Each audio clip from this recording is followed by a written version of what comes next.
ನಗರದ ನಗರಸಭೆ ಸಭಾಂಗಣದಲ್ಲಿ ಆಯೋಜಿಸಿ ಬಜೆಟ್ ಪೂರ್ವಭಾವಿ ಸಭೆಯಲ್ಲಿ ಸಮಸ್ಯೆಗಳ ಸುರಿಮಳೆ ಸಮಸ್ಯೆಗಳ ವಿಚಾರವನ್ನ ಮಾಜಿ ಪುರಸಭೆ ಅಧ್ಯಕ್ಷ ಪ್ರಭುದೇವ್ ಮಾತನಾಡಿ, ಪ್ರತಿ ಬಾರಿ ನಗರಸಭೆ ಬಜೆಟ್ ಪೂರ್ವಭಾವಿ ಸಭೆ ಕರೆಯುತ್ತೀರಾ, ನಾವು ಹೇಳಿದ ಕೆಲಸ ಆಗುವುದಿಲ್ಲ, ರಸ್ತೆ ನಿರ್ಮಾಣ ಮಾಡುತ್ತೀರಿ, ಚರಂಡಿ ನಿರ್ಮಿಸುವುದಿಲ್ಲ, ಇದರಿಂದ ರಸ್ತೆ ಚರಂಡಿ ಆಕ್ರಮಿಸಿಕೊಂಡು ಮನೆಗಳನ್ನ ನಿರ್ಮಿಸಿಕೊಳ್ಳುತ್ತಾರೆ, ಚರಂಡಿ ನಿರ್ಮಿಸಿ ರಸ್ತೆ ಮಾಡಿ ಎಂದು ಸಲಹೆಯನ್ನ ನೀಡಿದ್ದಾರೆ.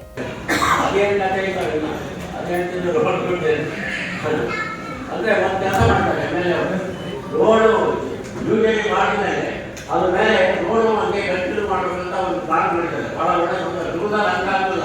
ಯೂನಿಯನ್ ಮಾಡಿ ಕೈ ಬಿಟ್ಬಿಟ್ಟು ರೋಡ್ ಇನ್ನೊಬ್ರು ಮಾಡ್ಕೊಂಡು ಆಗಲ್ಲ. ಸಾಯಬಾರ ಈ ಜೊತೆಗೆ ಅವನೇ ರೋಡು ಮಾಡ್ಕೊಂಡು ಭಾಳ ಒಳ್ಳೆ ಕೆಲಸ ಮಾಡಿದ್ದಾರೆ.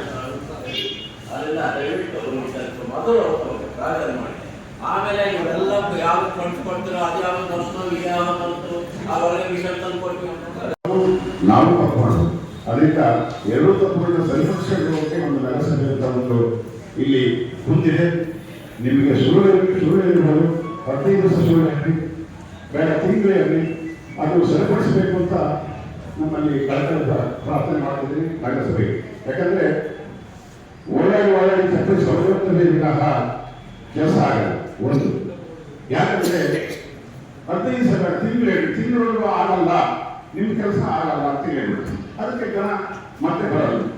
ಆದ್ರಿಂದ ದಯವಿಟ್ಟು ಇದನ್ನ ಒಂದು ಈ ಸಭೆಯಲ್ಲಿ ಹೇಳಕ್ಕೆ ಯಾವ ಟೈಮಲ್ಲಿ ಎಲ್ಲಿ ಕೇಸ್ ನಿಂತಿದೆ ಅದು ಸರಿಪಡಿಸುವಂತ ವ್ಯವಸ್ಥೆ ಮಾಡಿ, ನಮ್ಮ ಚಳಿಗಾಲ ಬಂದ್ಮೇಲೆ ಜಗ್ಗಾರೆಡ್ಡಿ ಅವರು ಒಳ್ಳೆ ಪೌರಾಯುಕ್ತರಾಗಿರುವಂತ ಒಳ್ಳೆ ಆಫೀಸರ್ ಇದ್ರು ಅಂತ ನಾವೆಲ್ಲ ನೆನೆಸ್ಕೊಳ್ಳೋಂಥ ವ್ಯವಸ್ಥೆ ಆಗ್ಬೇಕು. ಇಷ್ಟೆಲ್ಲ ಹೇಳ್ತಾ ಇದೆಲ್ಲ ನನ್ನ ಪ್ರೀತಿಯ ನೀವೆಲ್ಲರ ಒಂದು ವಿಶ್ವಾಸಕ್ಕೆ ತಗೊಂಡು ಮಾತನಾಡ್ತಾ ಇದ್ದೀನಿ. ದಯವಿಟ್ಟು ಈಗೇನು ನಗರದ ಅಭಿವೃದ್ಧಿ ನನ್ನ ಸ್ವಂತಕ್ಕೆ ಯಾರು ಕೇಳಿಲ್ಲ, ಎಲ್ಲರಿಂದ ಬಹಳಷ್ಟು ಜನ ಕೇಳ್ತಾರೆ, ನನ್ನ ಇಷ್ಟು ಬೇಡಿಕೆ ಇರುತ್ತೆ ಈ ಬಜೆಟ್ನಲ್ಲಿ. ಇದೇ ಸಂದರ್ಭದಲ್ಲಿ ಬಸವರಾಜ್ ಮತ್ತು ಆರ್ ಪ್ರಸನ್ನಕುಮಾರ್ ಮಾತನಾಡಿದರು. ನೇತಾಜಿ ಪ್ರಸನ್ನಕುಮಾರ್ ಮಾತನಾಡಿ, ವಿಠಲನಗರದ ಬಳಿ ಪದೇ ಪದೇ ಅಪಘಾತಗಳು ಸಂಭವಿಸುತ್ತಿದ್ದು, ಅಪಘಾತ ತಡೆಗೆ ರಸ್ತೆಯಲ್ಲಿ ಗುಂಡಿ ವಿದ್ಯುತ್ ಕಂಬಗಳನ್ನು ಅಳವಡಿಸಿ, ವಿದ್ಯುತ್ ದೀಪ ಅಳವಡಿಸಿ, ಅಭಿಷೇಕ್ ನಗರಕ್ಕೆ ಹೋಗುವ ರಸ್ತೆ ಅಭಿವೃದ್ಧಿಪಡಿಸಿ ಎಂದು ಸಲಹೆಯನ್ನ ನೀಡಿದ್ದಾರೆ. ಸಭೆಯಲ್ಲಿ ನಗರಸಭೆ ಅಧ್ಯಕ್ಷೆ ಜೈತುಂಬಿ, ಉಪಾಧ್ಯಕ್ಷೆ ಓ ಸುಜಾತ, ಸದಸ್ಯರು, ನಗರದ ನಾಗರಿಕರು, ನಗರಸಭೆ ಅಧಿಕಾರಿಗಳು ಉಪಸ್ಥಿತರಿದ್ದರು.